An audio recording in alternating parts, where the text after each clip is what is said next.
M தாய் எந்தை பெருமானே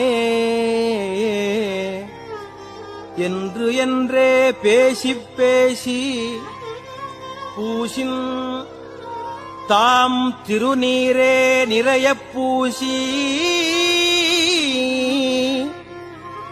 போற்றியம் பெருமானே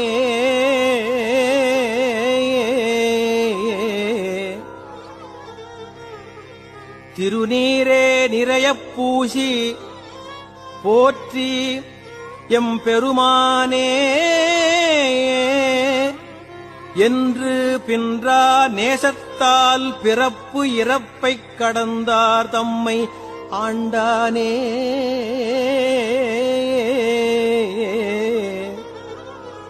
அவாவெள்ளக் கள்வனேனை மாசற்ற மணிக்குன்றே எம் தாய் எந்தை